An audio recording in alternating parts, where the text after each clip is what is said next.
Hello, I'm Jill Walker and I'm a private client tax partner at AAB, and I want to welcome you to our pre-budget webinar. Today we are covering the current political landscape and we will talk through the tax areas where we are aware of potential changes by the new Labour government. After securing 412 seats and a significant majority at the general election, they now have a mandate to push through any changes to the UK tax regime that they wish to make. We will not have any certainty until the budget, which has now been announced for Wednesday, the 30th of October, as the Office for Budget Responsibility take 10 to 12 weeks to produce a forecast. However, if you already have some plans in place, this is an opportune time to push ahead with them before the budget. We are expecting that some tax rises or removals of reliefs may be imminent to fund increased public spending. Fiscal drag and economic growth alone aren't likely to be sufficient to fund Labour's spending plans. Whilst a limited number of tax proposals were included in Labour's manifesto, otherwise they have kept their cards close to their chest. My colleagues Jarlath Devlin and Tom Andrew will now talk you through the potential tax changes. Hi, my name is Jarlath Devlin and I'm a senior manager in the private client team at AAB. As Jill has mentioned, it's likely there will be a number of changes to the tax system following the recent change of government. However, it's worth recapping some of the changes that were proposed in the spring budget by the Conservatives, a number of which weren't legislated prior to the dissolution of Parliament. We're not expecting Labour to go back on these proposed changes, as in general, they are measures that are likely to increase tax revenues. However, nothing has been confirmed either way as yet. We'll be discussing the non-dom changes in a bit more detail later on, but in that case, it may well be that there is some tightening up of some of the transitional rules when the draft legislation is released. There has not been any word on the abolition of the furnished holiday let regime, so we expect that this will still be going ahead. The other key changes in the spring budget to agriculture relief, the higher rate of residential CGT, and the abolition of multiple dwellings relief for SDLT all took place prior to the change of government. Hi there, I'm Tom Andrew. I'm also a senior manager in the private client team at AAB. So some good news to start with is that there shouldn't be any increase to the headline rate of income tax in this Parliament as per Labour's manifesto. Position could potentially differ in Scotland because of the devolved powers the government have, but we'll discuss this later on. So despite the pledge not to raise the rate of income tax, it doesn't mean there won't be any changes to tax reliefs and allowances, and that may help increase the tax take for the new government. We're hopeful there won't be a reintroduction of the pensions lifetime allowance. It certainly caused some issues for those who've accrued further benefits since it was abolished. And it may also make some highly remunerated public sector workers think twice about whether to continue working if they're approaching that limit. There was concern the new government could potentially restrict tax relief on pension contributions to just the basic rate. Although in conjunction with launching the pensions bill the other week, Rachel Reeves stated she had no plans to change this. So we're hopeful that the higher and additional rate taxpayers will still be able to benefit from pension tax relief.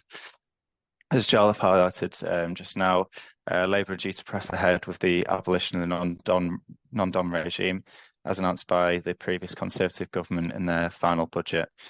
So that will mean all UK resident taxpayers will pay tax on their worldwide income and capital gains from 6th of April 2025.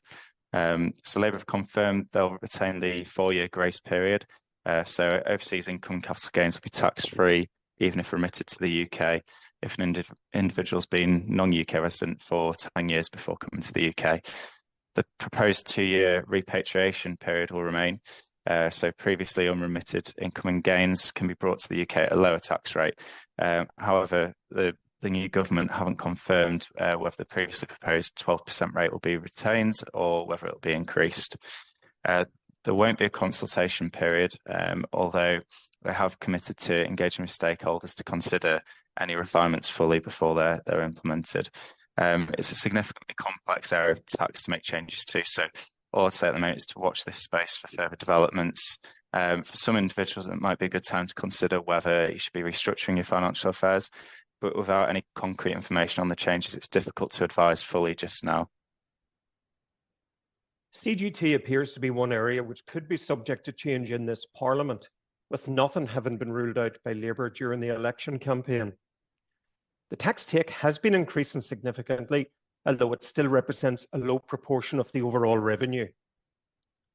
CGT rates have been relatively low for a number of years, and the first budget could be seen as an opportunity to increase the rates, cut reliefs, or both. Having said that, it's unlikely Labour would go as far as aligning the rates of income tax and CGT as some of the parties had pledged. Any significant changes to private residence relief would also be unpopular and may restrict people's ability to move home. So it would certainly be a bold change to make this early on. Business asset disposal relief has already been significantly reduced from £10 million to £1 million, and so we would hope no further restrictions would be made. But if you are planning to pass on or sell your business in the near future, it could be worthwhile considering whether or not to bank the relief now.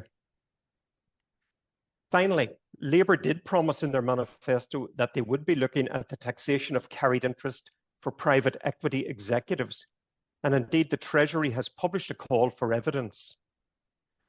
The government do appear to have watered down some previous comments and seem to accept that co-invest returns should still be treated as capital gains. But the changes that we are expecting may see a significant increase in the tax burden for many clients in that sector, with a potential increase in tax on certain returns from the current 28% rate up to 48% in Scotland and 45% in the rest of the UK. So inheritance tax is another tax where we expect changes could be on their way. Although fortunately it does appear that Labour have ruled out introducing a wealth tax as a replacement for IHT. While the thresholds haven't increased for many years, the proportion of estates currently paying inheritance tax remains quite low, although that number's only likely to get higher due to the impact of fiscal drag. Labour could also seek to bring in additional revenues by introducing gift tax or making changes to the current 7-year rule. We're anticipating that changes to IHT may be made in conjunction with the non-dom changes.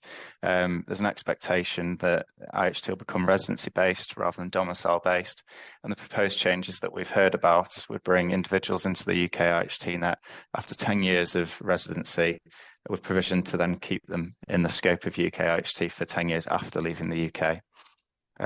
One key concern of this is the knock-on effect of those changes to the inheritance tax position for trusts, in particular excluded property trusts, which may have specifically been set up in connection with the introduction of the deemed domicile rules a few years ago. From the information we've seen to date, it looks as though many of these structures could actually lose the beneficial tax treatment they currently enjoy. There's also been rumours Labour may consider whether pensions should remain exempt from inheritance tax, and they may also consider introducing a cap on assets that qualify for business relief and agricultural relief. So clearly any of those changes have a significant impact on succession planning, whether that's for clients with large pensions or if they've got business interests or farming interests. So it's absolutely worth reviewing your position now to determine what any prospective changes could mean for your future plans. There's plenty of ways we can help advise. Certainly vehicles, for example, family investment companies, which could still be beneficial even if the rules do change, you know, in particular due to their flexibility and the ability to combine them with other structures like trusts. And as a final point, it's important that you ensure you regularly review and update your will, as well as structuring your estate in a tax efficient way. That point about the will is always the first question we ask when we're starting an inheritance tax review for a client.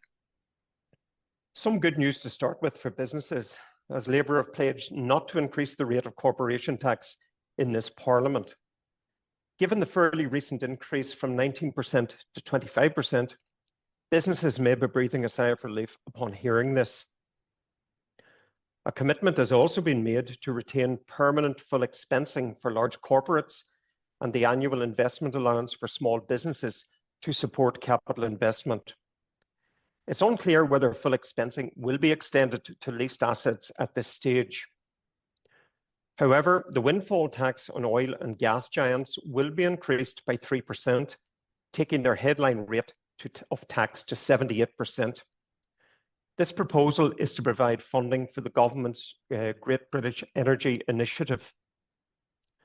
Keeping track of the changes to IR35 over recent years, let alone the outcomes of cases being heard at the tax tribunals, has caused headaches for tax advisors up and down the country. It's become almost impossible to advise clients operating through personal service companies and their end clients too. Labour have not publicly stated their position on this, and it's unlikely they would abolish it, as some other parties had hoped. But clarity over how the IR35 rules should be operated going forward, or perhaps even a reform of the rules, would be welcomed. Finally, the new government have committed to publishing a business tax roadmap within 6 months of taking office. This roadmap is intended to set out the parties' plans for business taxes over their 5-year term, with a view to giving businesses the certainty they need to be able to make long-term investment plans. So as with income tax and corporation tax, there was a manifesto pledge from Labour not to increase the rate of VAT. But one of the flagship policies, and one that most people will have heard about, was to remove the VAT exemption on private school fees. We've spoken to a number of clients who've been approached by schools to pay fees up front for a number of years, and that was prior to the anticipated change in legislation, and the hopes that this would lock in the VAT exemption currently enjoyed. In some cases, it could work. It's definitely a risky option if it's not structured correctly. In particular, as we expect, Labour may introduce anti-forestalling legislation to counteract any tax advantage obtained by paying fees up front, given how well publicised the changes were. If schools have traditionally had a prepayment option, that could possibly act as a defence against anti-forestalling. And also sort of the argument there's a commercial motive to pay up front to reduce the impact of future inflation and level of fees. But there really are some key risks for clients here. For example, if HMRC does challenge the position, what does the contract say about who's liable for the VAT? Is that the parent or the school? If your child moves schools, can you get a refund? Does the VAT saving that you might achieve outweigh the investment return that you may have gotten on the funds that you've sort of used to pay the fees up front? So if you do need any support on the VAT advice in this area, our indirect taxes team be happy to help, and equally our wealth team very happy to help kind of look at the investment returns that you might be able to get as an alternative. There is a number of other points to consider whereby other policies adopted by the new government could spill over into tax policy. One option, given Labour's commitment to providing additional funding to the NHS and social care, would be the introduction of a health and social care levy. This was in fact considered by the Conservative government a few years ago before ultimately being scrapped, but it could potentially be introduced as an additional charge, and would allow Labour to technically not breach the manifesto pledge to not increase income tax rates.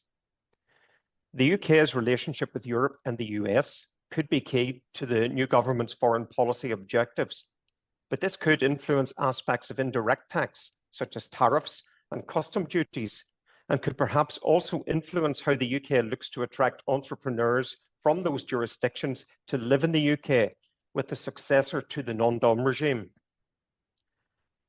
Labour have made growth one of their key focuses, and so we'd expect them to ramp up digitalisation and the use of AI, in particular across public sector bodies where they will want to improve efficiencies.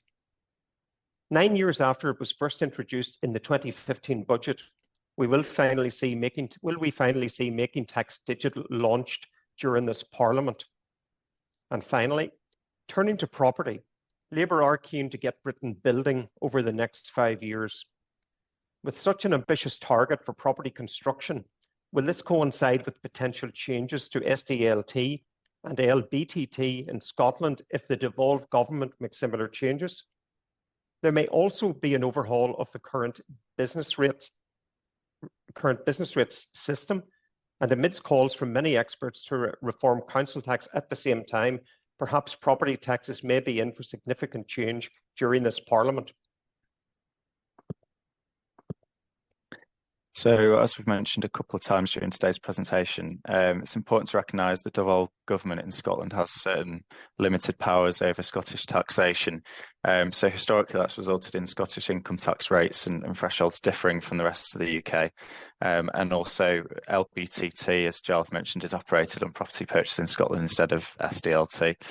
The next Scottish parliamentary elections can't take place any later than 7th of May 2026.